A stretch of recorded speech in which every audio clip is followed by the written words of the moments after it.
how's it going, everybody? Welcome to another ReRoll podcast. Tonight's topic is going to be tabletop games in space.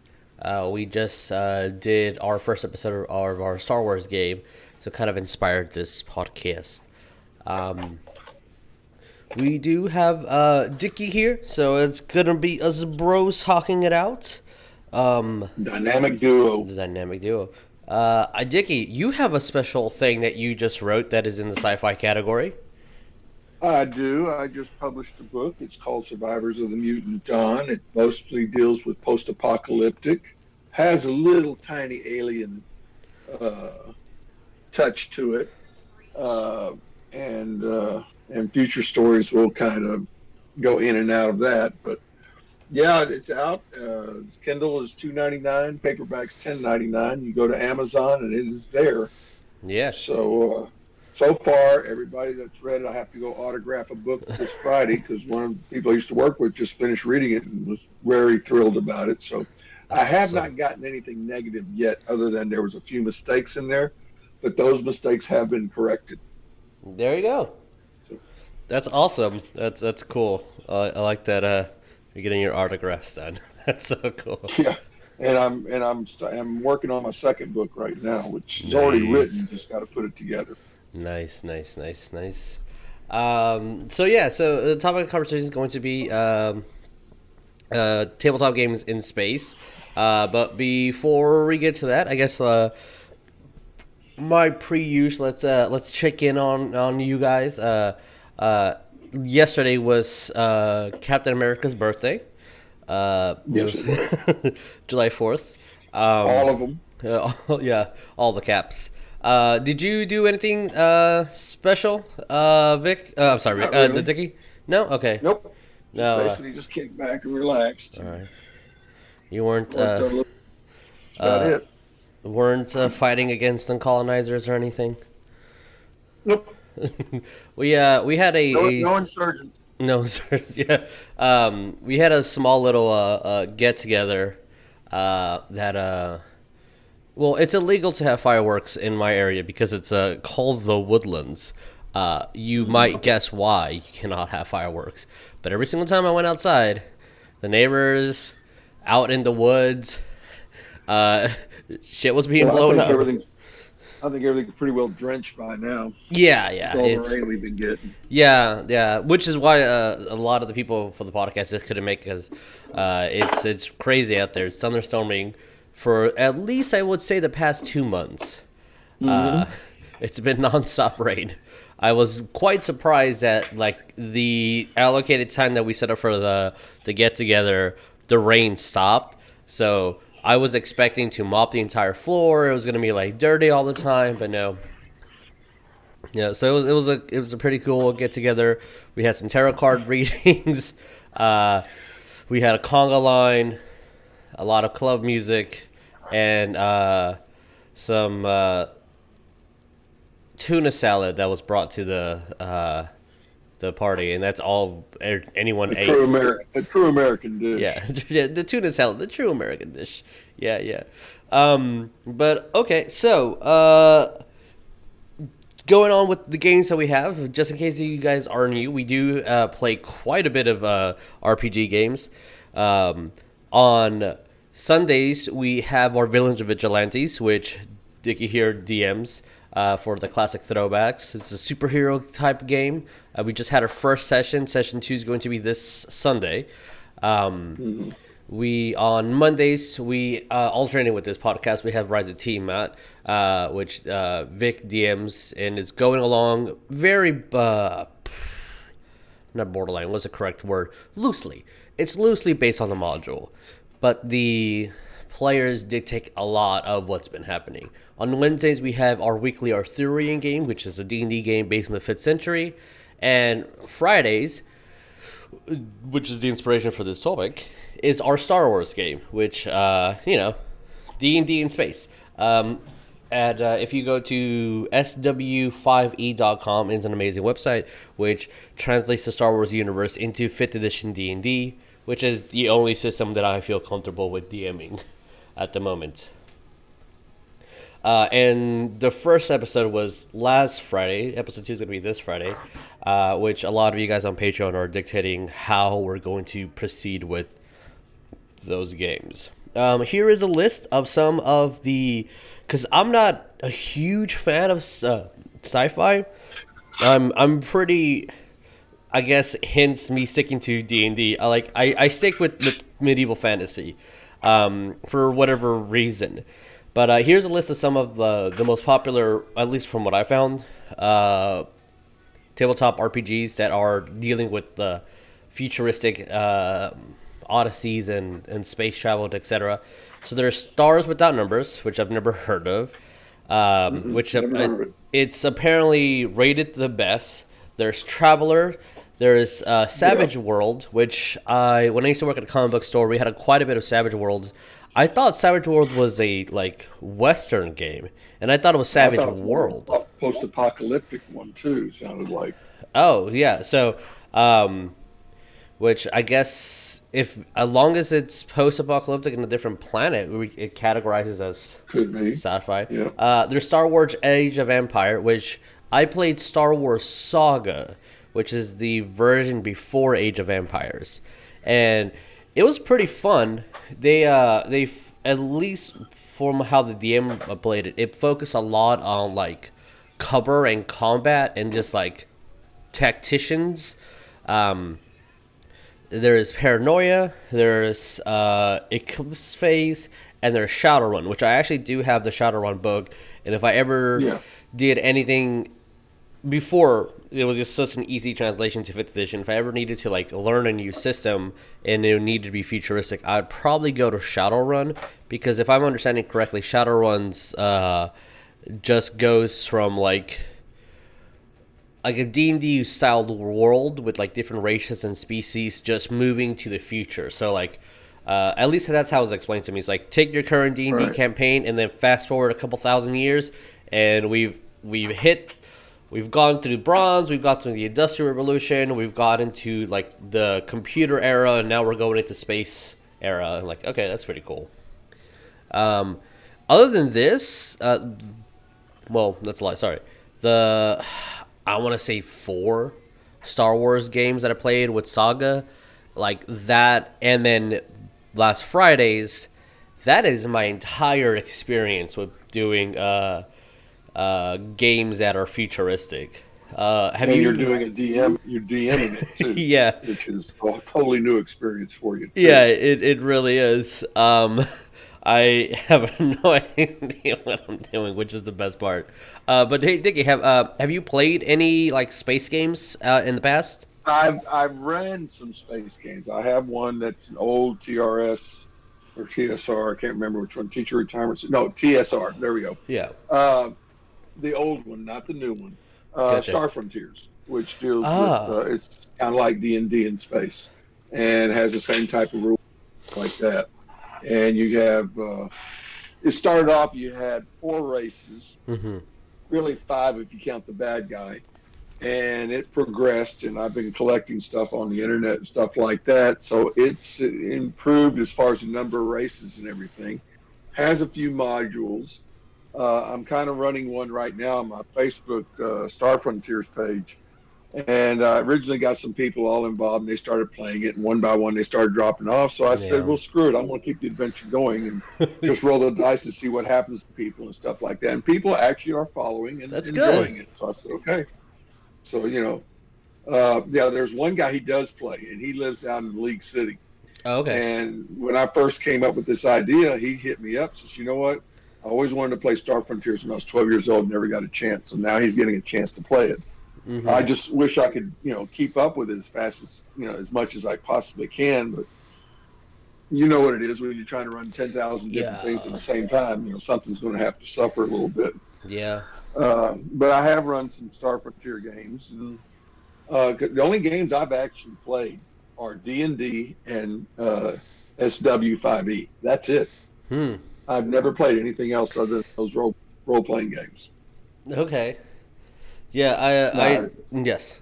Go on. I've run many games, different ones, but playing it, nope, that's it. Okay.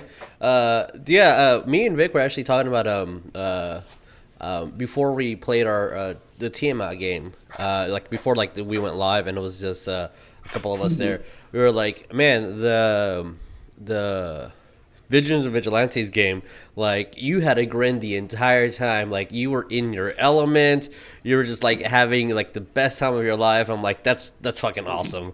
Like just like Yeah. your energy was like helping us within the game, because that's also a different genre that I've never played. Superheroes. I mean, I love Right. comic books and I love all the DC universe and the Marvel universe, but Right. I've never played it, so that's pretty cool.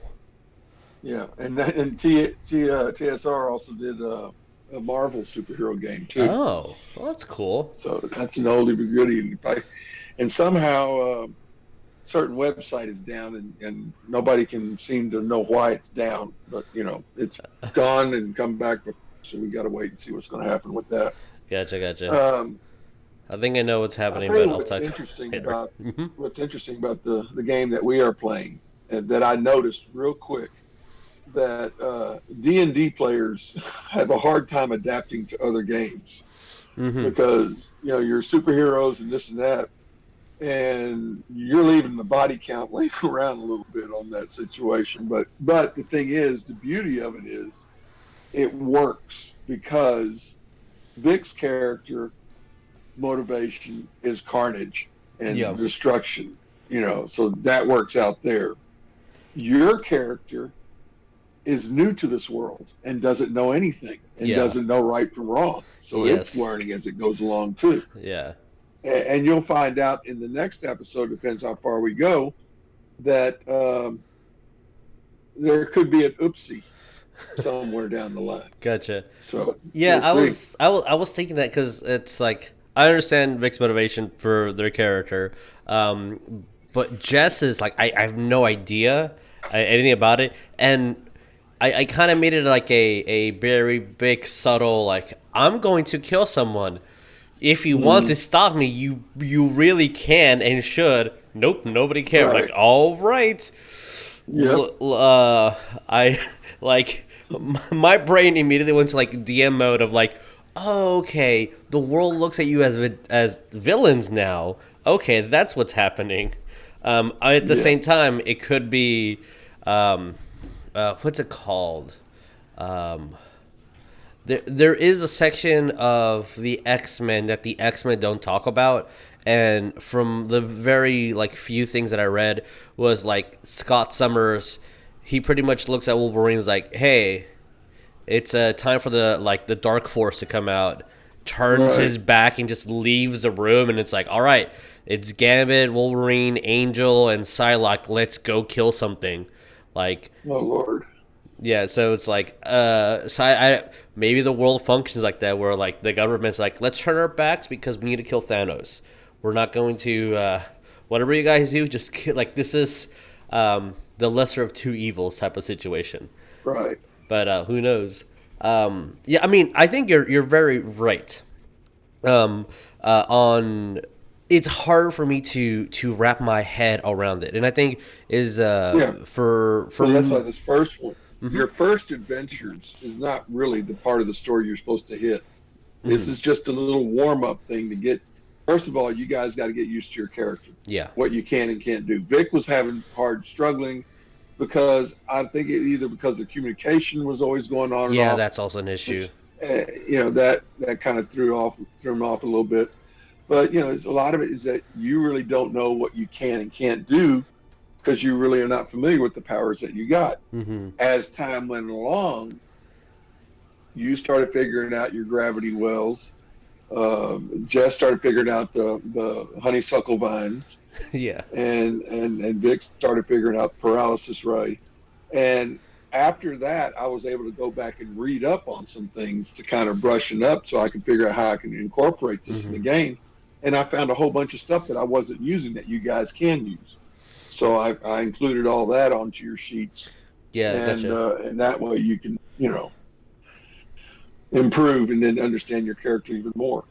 So Yeah, it's like I come from a theater background when it comes to like broadening imagination, and I mean, the great, like, we usually go to the past because we have inferences of what, like, we can look at and what things really were, and then we build on, like, the Shakespearean stuff was Renaissance looking at medieval times, or us looking at Renaissance things, and we kind of just for D&D mishmash everything together, and it's like it's the Right. past. So like I can literally Google what a castle looks like. I can go outside and look at like my backyard for the forest and like know what it looks like.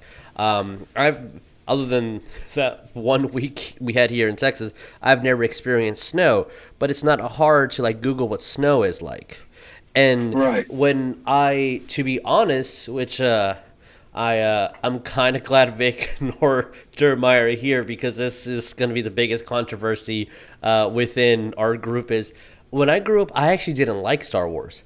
I did not care for Star Wars until I was in like my mid 20s because when I saw it, it's just it didn't appeal to me. It wasn't a medieval experience until I looked at it and said, "Oh, this is just a hero's journey." Like lightsabers are just swords. The Force is just magic. These are space wizards. Like, oh, and like when that thought came in, which is I understand limiting and kind of silly, but when as soon as I thought that, I was like, oh, this makes sense now, and I'm enjoying it more for whatever reason that was a trigger. And when I look at like the Millennium Falcon, or when I look at space travel, it's just it's lights. When I look at the old Star Trek episodes, they're just squares and blinking lights, and I don't know what that does. And because I don't know what that does, I don't have inspiration. I look inside I think I know why that is too. I know why that is too, because in medieval, if you're looking at medieval stuff, it's stuff that you can associate with. Yes. It's stuff that you're basically using a thrust weapon, a bow and arrow, things that we are familiar with, things that we know about and read about and stuff like that. When you're dealing a science fiction space thing, your imagination is just played out in front of you. You have lights, you have flashes, you have spaceships, you have incredible weapons and ray guns and lightsabers and things like that. It's kind of hard to wrap your head around imagination wise unless you have the imagination. I like that, so therefore I want to do the same thing.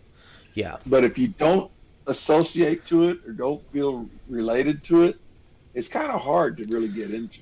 Yeah, which is that's why I one of the jokes that Captain Akmar was saying, like the person that gave you the communicator, like I don't really know how this works. Like and this was pretty much the DM speaking at the moment. It's like, this is a communicator, but my understanding of communications, you need at least satellites, and we're going through like planet travel and like the dissociation of how far the distances of communication can go and the energy that just needs to be transmitted. Like, I have no idea how this works, but here you go. It works for you. And it's like, when I'm looking at it, it's just... I was told at a very young age that I was really good at thinking within the box. I'm not a person that thinks outside the box. So you give me parameters, you give me limitations, and I'll build an amazing story out of it. But with futuristic style, it's like you were saying, I don't have these barriers. The box is infinitely open because the universe is infinitely expanding, and I don't know what to do or what to grab. So I look at everything that I have here now, and I'm like, well, we have cell phones. We can communicate. What if this cell phone just communicate throughout planet? And I think that's the only thing that we could do is, what do we have today? Let's expand that tenfold, 100-fold. It's really hard for me to like come up with an idea of something that doesn't exist yet. Yeah. And I think we do that regardless. Like, look at a dragon. A dragon is just, it's a common myth throughout all like histories and all parts of the world. But it's just a combination of animals. It's a snake and an eagle and a bear and all these different creatures just molded into one thing. And like that's not 100% my forte. But you've DM'd a whole bunch of games. How do you Yeah. get like your head into this futuristic Well, travel and technology? you know, in my book, my acknowledgments, the first person I acknowledged in my book was my oldest sister, my big sister Thelma, Hmm. who is a librarian, an avid science fiction reader, and even at an early age, she kept me interested in science fiction.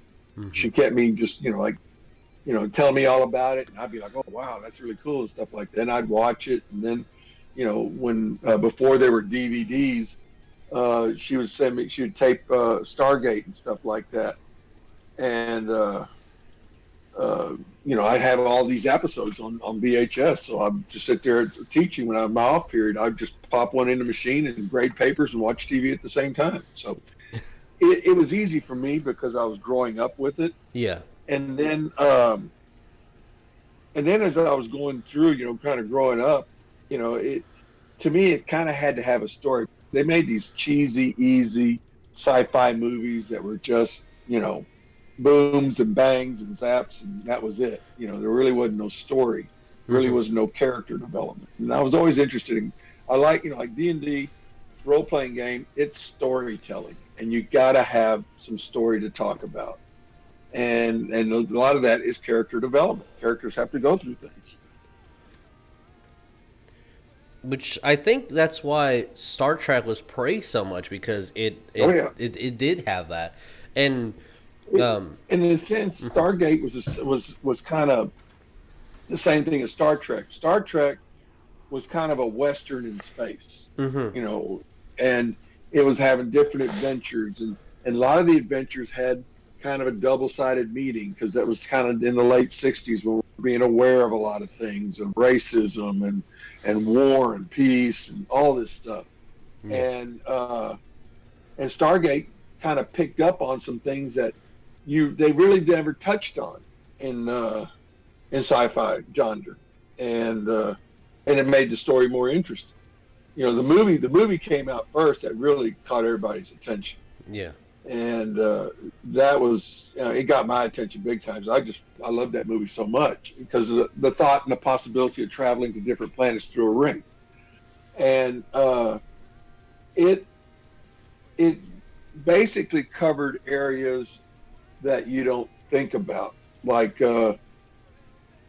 in Stargate, they have the Goa'uld, who are the bad guys and stuff like that, and they just happen to go to one of these planets, and there's this one room that has these colorful lights, Hmm. and when they go in there and see these lights, they just kind of stop for a second, and then somebody has to grab their arm. He says, "What are you doing?" So I just stopped for a minute. You've been there for 5 hours, and it was some kind of narcotic light that Hmm. the alien race was using. Yeah, yeah, So, and you don't think about drug addiction or anything like that in space. You don't think about the problems that we have here on Earth happening in space, but it can. yeah.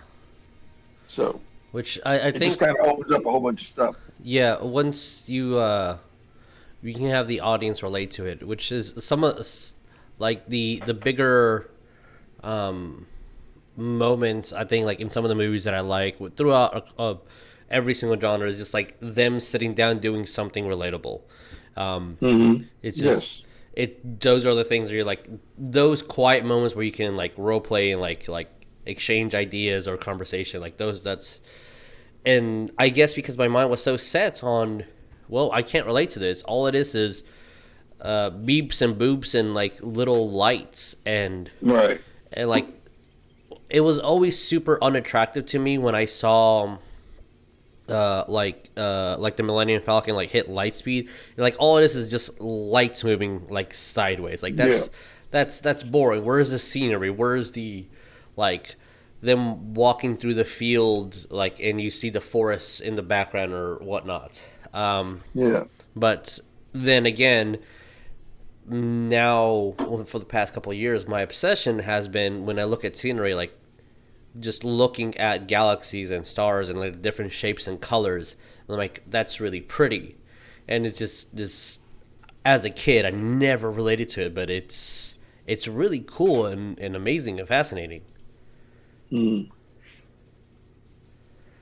Yeah, I mean, it imagination, and I've always said this, that, me growing up, imagination was easy. I was a daydreamer. I had ADHD before they gave it letters, because I could sit Yeah, in a room, my mind would go all over the place. yeah, And I was just called a daydreamer. That's all I was called. And and the thing is that once they started making video games, because I sat down and tried to play video games with kids and stuff like that, hmm, and I got bored real quick because it was limited. I can only do so much, yeah, and it just kind of felt really restraining. And I get bored and I couldn't play anymore. And meanwhile, my son and Vic and everybody else, they were all like, "Hey, I got to get on this game. I got to do this." hmm, Uh, and I just felt that it kind of takes away from a person's imagination because the imagination's presented to you. It's right there.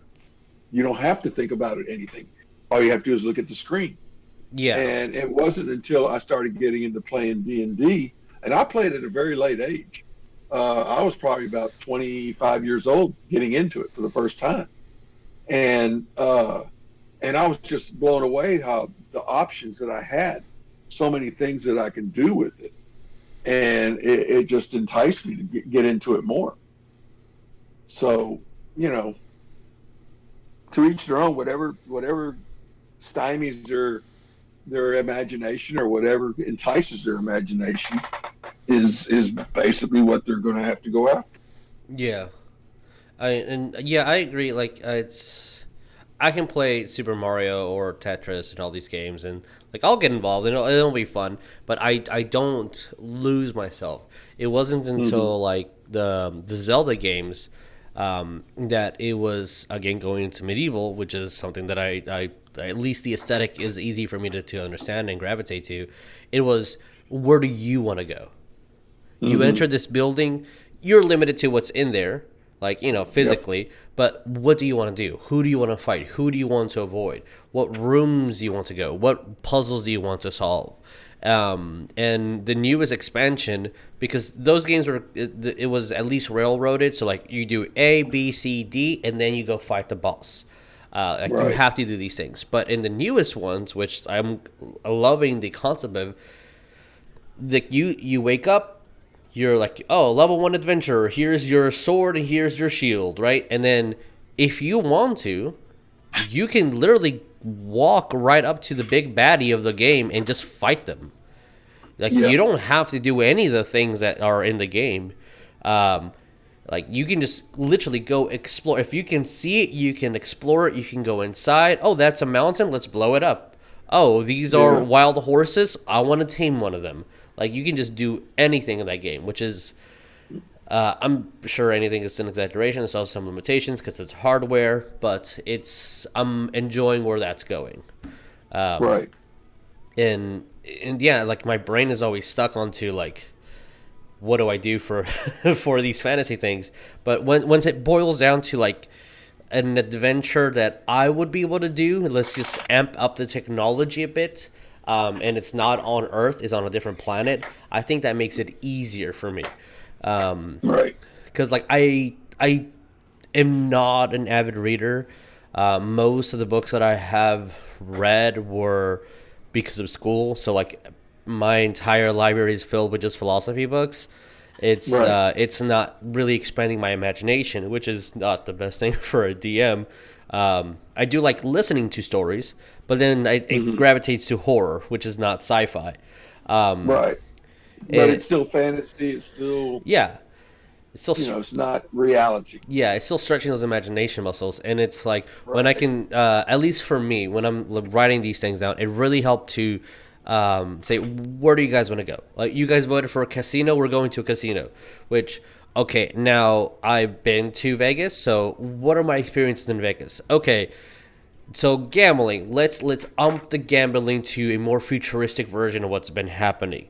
The lights are going to go Mm-hmm. insane. If they're already pumping oxygen in the casinos to like help you wake up, I'm sure this casino is going to have other things like, here's cocktails and pills that will be probably at our day and age would be legal drugs, but over there these are just things to make you sharper, right? Right. These are Enhance. things to make you not want to eat for the next couple of days, so you can just sit here and gamble. So Right. like that's how I'm like working these things. Um, and like you say, you drive your inspiration from all these movies and stuff. Is Hmm. there anything specific that you do like as you're physically sitting down and writing the game or typing the game for that day? When I'm writing, you know what I'm really doing at the same time when I get to certain parts? Hmm. I'm rolling the dice Mm-hmm. because I've created so many little through, whenever I'm putting a game together and it comes up to a certain situation, I can't sit there and think, well, why do I do this? Why do I do that? I can't put wrap my head around what I want to do. But Yeah. if I have a list of possible situations and I roll my dice and it gives me one particular situation, now I can play with that. And now I can grow from that. Now I can create from that. Yeah. So, I mean, some people who just sit down and, well, I'm just going to do this. And I'm like, I can't do that. It just, to me, it's just like, it's, sometimes you'll cookie cutter it. Just Yeah. do what everybody else does and stuff like that. I like to roll and see what I got, and I'll use anything, whatever rolls up, because there's always something interesting about anything if you put it in the right situation. And for a reader, you want to get them to relate to it, to understand it, and then take it to a different direction that they Mm-hmm. never thought about. Mm-hmm. And Yeah. now you got it. See what I'm saying? Yes. Yeah. So I'm, I kind of like, I don't know. When it comes to colors and stuff like that, I roll the dice. When it comes to a situation, if I get stuck on something, I have to figure it out.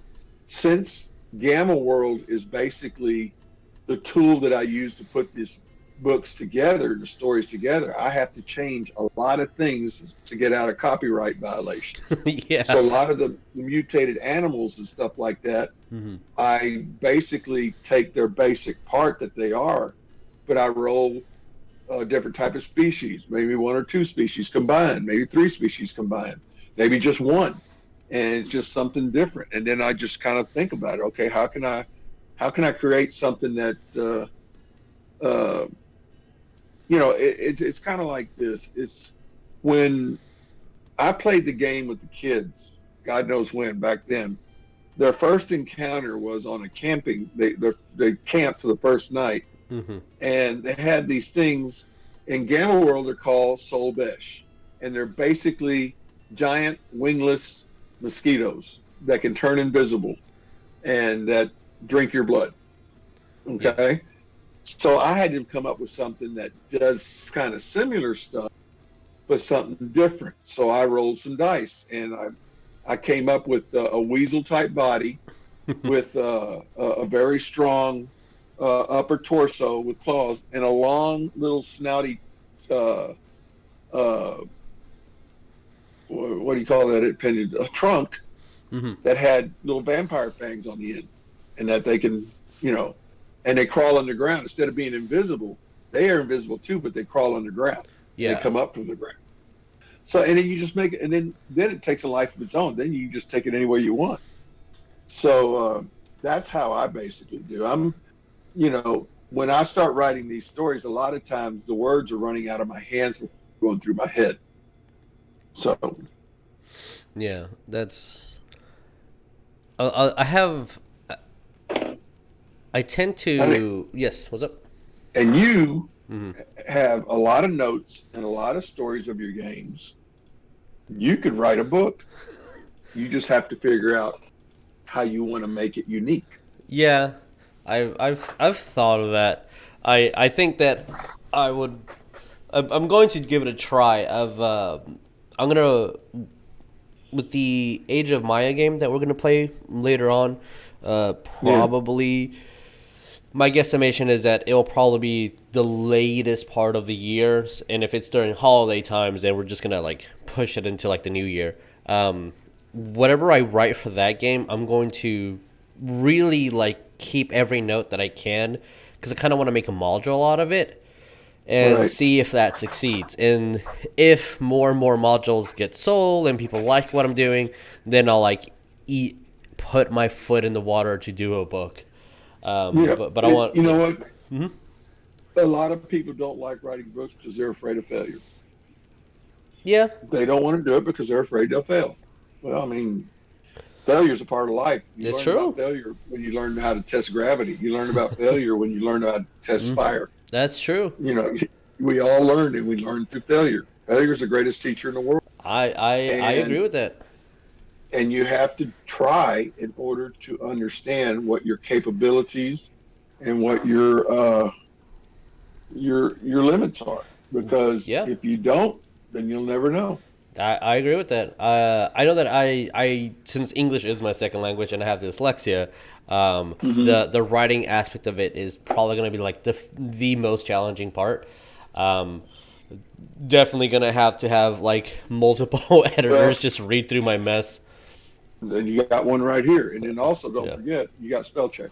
Yeah. So when I was in school, and spell check was beginning to get in from I guess my perspective was like beginning to get introduced into the class system of like this is okay for you to use, it's not cheating, Hmm. you can use spell check when you're Hmm. doing your essays, but there seems to be a pattern where like I read a word and because I know what I want to say in the sentence, my mind just says, "Oh yeah, that's the right one." But it's I tend to pick a different word completely that makes no sense to the sentence at all. But when I read it, I'm like, no, that's obviously what I meant. Like this is the sentence structure. So it drove my English teachers insane. They're like, I Yeah. understand what you're trying to say, and your paper deserves a good grade, but I'm going to give you a C because I have to deduct points based on your grammar and spelling. And that was like my Right. entire high school and middle school career until um, it was college. And then the professor was like, I don't care how you explain this to me, just as long as I understand what you're trying to say. Here you go. It's pass or fail. So there you go. Right. But on the subject of books, and you are an author, are there any books that you would recommend within this world, like Oh within the boy. space series or Space Odysseys, science fiction of that Oh my sort? God. Because I really don't read as much as I used to. Yeah, yeah. And I'm trying to think of some type of Andre Norton is a good writer, and he's classic sci-fi writer. Uh, DC Fontana, she mostly wrote for Star Trek. She wrote a lot of scripts for the Star Trek show, and she wrote a few books. And there are a lot of in-depth thought ones and stuff like that. Um, and in science fiction, like outer space and stuff like that, Yeah. there's a lot of different ways you can go with it. I had a friend of mine, he wrote a space opera, basically. And it was kind of like, I don't know, like Halo or something like that. You talk about different civilizations and different economies. I mean, he had it all out there: economies, politics, races, species, treaties, history, all that stuff. Yeah. So, the thing is that it just depends if you want one that's character based and run by one person that you can follow, a character that you can relate to, or do you want one that gives you the whole wide scheme of outer space and the possibility of politics and the things that will happen with it. But wouldn't that So be the thing that you're gravitating, or at least from my view, like right. um, when you're looking at medieval fantasy, we have our planet, we have our world, and like you can use European fantasy, like the detection and political structure and geographical regions of Europe, and that is where we're going to focus on. So it's very centralized, to, Right. like the everyday person. But when we're like branching off into space, it's just my thought is it's massive, literally infinitely massive. Hmm. So, like, the squabbles of this one planet, while might be cool, but let's talk about the big scope. At least that's what my thoughts on like If I were to write something down, that's where I would like go Yeah. to, which kind of hints on like this the games that we're going through. I don't think your guys will be. If we the goal is 6 episodes, every single episode, maybe except for the first and last one, they might all. I'm still not sure about because I'm writing as we go. Every single episode will be in a different planet at least. It might be in the same galaxy, but at least a Right. different planet. And we're just like we're going all over the place. Because why would I limit you guys to like, which I'm sure any planet here could have a lot of things to discover, but we're in Right. space. Let's look at everything we can. Mm-hmm. Um, And see, and that's the thing about Star Frontiers. It broke into two separate games. okay. They have Star Frontiers, which is character based, and they give you the galaxy that you're a part of, and has different races and different galaxies, and you have different ways to travel to them and stuff like that. Mm-hmm. They also made what's called Nighthawks, Knight, and this is basically the strategy game where you use ships, and you're basically going ship against ship, and Uh-huh. kind of like aerial battles and stuff like that. Yeah. And some of them are combined. You put them together and you just roll with it. So it's like I said, everybody's different. Like one guy wrote, I'm going to write this. I'm in part of the science fiction on Facebook, and he says, "How do you know if you're writing the right science fiction book?" And I said, "Science fiction is like food. Some people like the taste of it, and Yeah. some people don't like the smell of it. So I mean, it just depends what your taste is, and depends what it's not. And you have to realize that, I knew throwing my book out there on Facebook and on a lot of these different groups. I put it on the sci-fi groups. I put it in the Gamma World groups. I hadn't put it in Villains and Vigilante group yet, which I need to do. Try to get some more going. But a lot of people, I only had a couple of guys kind of say, well, gee, that's a lot of information for your story. How you plan on doing that? And I said, hey, it's up to you. You can find out for yourself, or you don't have to find out. It doesn't matter to me. Mm-hmm. That's your choice, not Yeah. mine. But people are different, and you can't get them all. Yeah, of course, of course. It's like the old starfish story about the guy that was, walking the beach, and there's thousands of starfish on the beach, and he'd get up and throw the starfish, throw it back in the ocean, get up, throw it in the ocean. The guy goes, "What are you doing? You can't save them. It doesn't mean anything." And the guy held up a starfish and said, "It means a lot to this one." Threw it in the water. Yeah. So it just depends.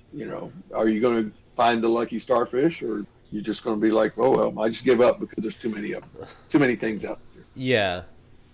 Yeah. I've never heard that. I like that. That's pretty cool. So, All right. Well, I'm just reading through our notes. I mean, those are all the things that I kind of like had going around in my head for tonight's very improv podcast. I guess. Any last words of encouragement for any new DMs or GMs out there that want to play something or write something within this style of fiction? I think you need to open your horizons. It's okay to be good at one thing. I mean, if you're comfortable, it's your comfort area, and you're good at it and stuff like that, and you're not getting bored, you're not feeling unchallenged, it's still good for you. Stick with it, go with it. But I think you should open up your horizons, because then you start finding out some new things about different games, such as my partner here. He always running the games and stuff like that, and he also plays a D&D game that my firstborn runs. But first time he was a gamer with me, I started seeing a little boy kind of get a little excited, like, this is new, this is something totally different. This is something that's a little bit more challenging in a different way than I'm used to. We're not spending a lot of time developing our character. We're spending more time trying to understand our character. So I think if it doesn't hurt to get outside the Yeah. comfort area to understand different games. Like I said, this website, I was looking at a whole bunch of games. If people say, well, hey, I'd like to play this kind of game, we can probably find one and put it together and do something. And you always remember, you always got homebrew. You can always change the rules to match whatever you need it to do. Yeah. You don't have to be exactly right. I'm pretty sure if I had some villains and vigilantes perfectionists out there watching us, they probably were turning over in their stomachs like, oh my God, he did that. Oh my God, he did that. There were some things that I noticed, and that thing that you put on my flash drive. Mm-hmm. I looked at that and I said, God, I could have used some of this stuff, but you prepare as much as you can for a game, but you're going to miss something. But the beauty of it is you can always go back and read on it and make sure it doesn't happen again. Yeah, I know that one of the and I guess more broadly too for GMs out there, it's when you look at the game, you're like, oh, darn, cover is +2, not +4 or something along those lines. Right. Those aren't mistakes. Like the rule says a thing, sure, but those aren't something that you should like kick yourself in the rear end for. A mistake from my point of view, well, GM makes a mistake when the GM wanted to do something and then went the opposite direction of that. Like, oh, I wanted you guys to meet this ghost, and instead, for whatever reason, we went outside and like we avoided the ghost, and now everything that I've written is gonna go to waste, and it conflicts with what we had the other day. Like, that's a GM mistake versus, the rules say thus.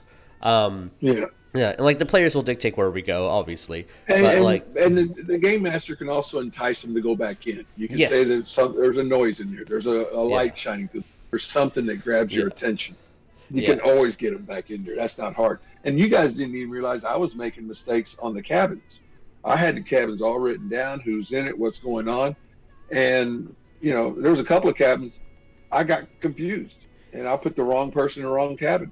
Did it change the game any? Did you guys realize that happened? No.